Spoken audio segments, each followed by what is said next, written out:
down here living in Florida, we live in this beautiful place with water all around us. And anyone, even if they don't live by the water, it's vitally important because you never know when someone is going to be choking. Someone may have a heart attack. A baby might fall into a pool. Someone could slip in a bathtub.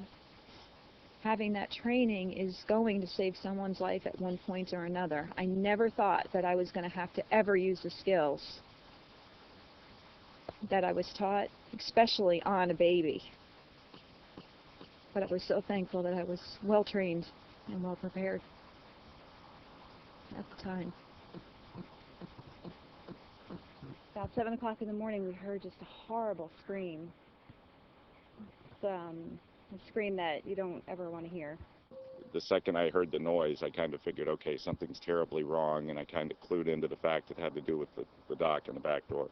And I found my daughter underneath the dock, holding my granddaughter in her arms, and my granddaughter was limp and obviously unconscious, and she wasn't blue or anything, but she definitely wasn't breathing, wasn't responsive.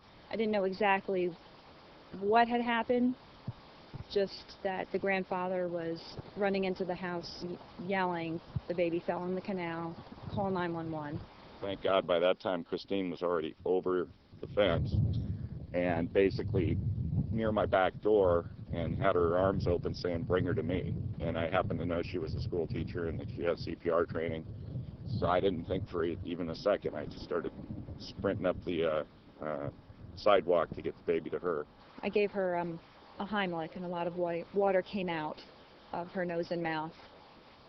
And then started rescue breathing, gave her 2 puffs. Checked to see if she had a pulse, and she did. So we continued rescue breathing for her until she started coughing. And, you know, I was incredibly lucky. I've got such good neighbors, and that Christine was so good at what she was doing there. Because, you know, and I don't know what another minute or two would have done, but I'd rather not find out, you know.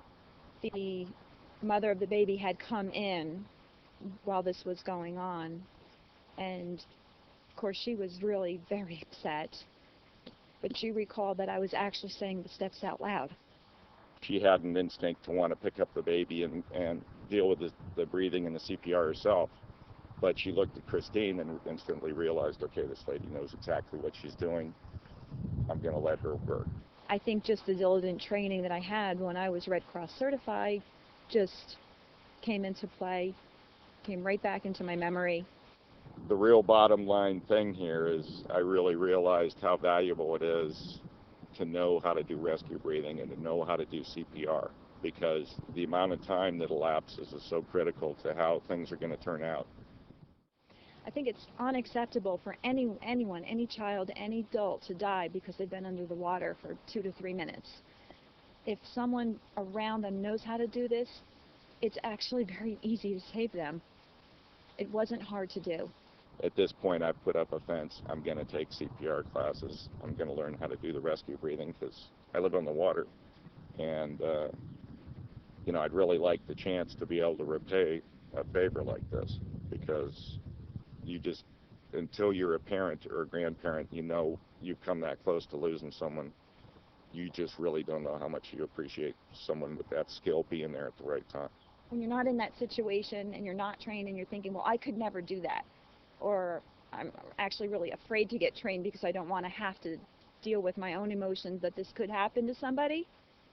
If you can get past that and learn the skills, you will save somebody. And it's not that hard. And that's the one big thing that I learned that morning, is that I wasn't freezing. I was able to do that and get past my fear. And this baby's alive today, and this mom's going to have a great Mother's Day.